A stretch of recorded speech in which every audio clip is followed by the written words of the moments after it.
The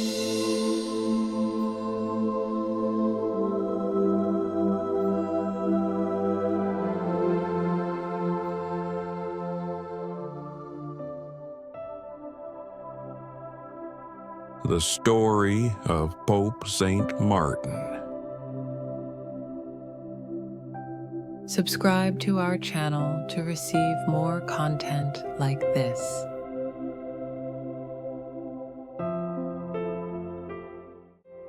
In the middle of the 7th century, when the Christian world was shaken by division and political turmoil, God raised a humble and courageous man to guide his church, Pope St. Martin I.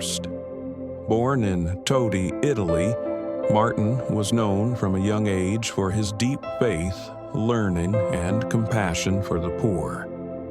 Before becoming pope, he served as a deacon in Rome and earned a reputation for wisdom and honesty.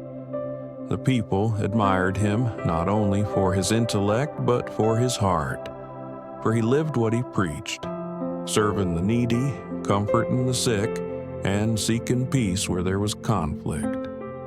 When Pope Theodore I died, Martin was chosen as his successor in the year 649. From the very beginning, his leadership was marked by a deep sense of duty to defend the truth of the faith. But little did he know that his papacy would soon be tested in one of the most painful and dangerous trials of his time. A battle, not of swords, but of truth and courage against tyranny and deceit. At that time, a serious controversy shook the church, known as the Monothelite heresy. It taught that Jesus Christ had only one will, even though he was both fully God and fully man. Pope Martin, guided by Scripture and the teachings of the apostles, knew that this was false. The true faith held that Christ had two wills, divine and human, working together in perfect harmony. To deny this truth was to misunderstand who Jesus really was. However, the Byzantine Emperor Constans II supported the heresy and demanded silence from anyone who opposed it. He issued a decree forbidding anyone from discussing the matter further. Many bishops, fearful of the emperor's power, remained quiet. But Martin could not. To him, silence in the face of falsehood was a betrayal of Christ. He decided to call a council in Rome, the Lateran Council of 649.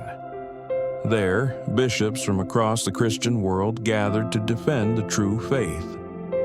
With calm authority, Pope Martin spoke of the mystery of Christ's two wills, emphasizing that to understand Jesus rightly is to understand salvation itself. The council condemned the heresy, reaffirming the Church's belief that Jesus, both divine and human, freely chose to save humanity. The decision enraged Emperor Constans. He saw Martin not only as a religious opponent, but as a threat to his power. He ordered that the Pope be arrested and brought to Constantinople to face judgment. In the year 653, soldiers arrived in Rome under the emperor's command. Pope Martin, already sick and weak, was seized in the middle of the night. The people of Rome wept as their shepherd was taken away like a criminal. For months, Martin was transported across the sea, enduring hunger, exhaustion, and humiliation. When he finally reached Constantinople, he was thrown into prison and kept in harsh conditions. Despite his frailty, Martin's spirit did not waver. The guards mocked him, calling him a traitor, but he answered only with forgiveness and prayer. During his trial, false witnesses accused him of conspiring against the emperor. When asked to defend himself, he said quietly, "I have spoken only what is true. I have not harmed anyone. My only crime is that I serve God." The judges, under imperial pressure, declared him guilty. The emperor's men stripped him of his robes, chained him, and paraded him through the streets as a warning to others. Yet, even in disgrace, Martin remained dignified. He endured his suffering as Christ had endured his own, silent and forgiving. After the trial, the Pope was banished to the distant region of Cherson in modern-day Ukraine, a cold and desolate place. There he lived in exile, weak from illness and neglect. The locals, afraid of imperial punishment, avoided helping him. Still, Martin wrote letters to his friends and fellow believers, urging them to remain steadfast in faith. His words were filled not with anger, but with hope and forgiveness. In one letter he wrote, "I am not afraid of what men can do to me, for I trust in the mercy of God. I have no fear, for I know that Christ reigns. His courage and serenity inspired many, even far from Rome."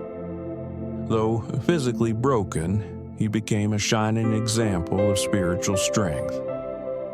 After years of hardship, Pope Martin grew weaker. He offered his final sufferings for the unity of the Church and the conversion of those who had wronged him. On September 16, 655, he quietly passed away, far from home, but close to the heart of Christ. Years later, the Church recognized Pope Martin as a true martyr for the faith, not because he was killed outright, but because he endured suffering and exile for defending the truth of Christ. His courage reminded Christians that the call to follow Jesus is not always easy or comfortable. Sometimes it requires standing firm, even when the world turns against you. Pope St. Martin's legacy continues to echo through the centuries. He teaches that truth must never be sacrificed for convenience, and faith must never be silenced by fear. His life shows us that obedience to God is greater than obedience to any earthly power. Even today, when believers face misunderstanding or opposition for standing by what is right, the story of Pope St. Martin reminds us to remain steadfast.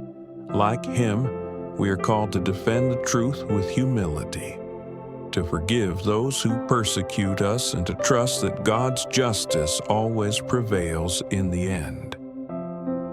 Pope St. Martin died as a servant of truth, a shepherd who laid down his life for his flock. His example shines as a light for all who struggled to keep faith in dark times, a reminder that courage, born of love for God, can transform even suffering into victory.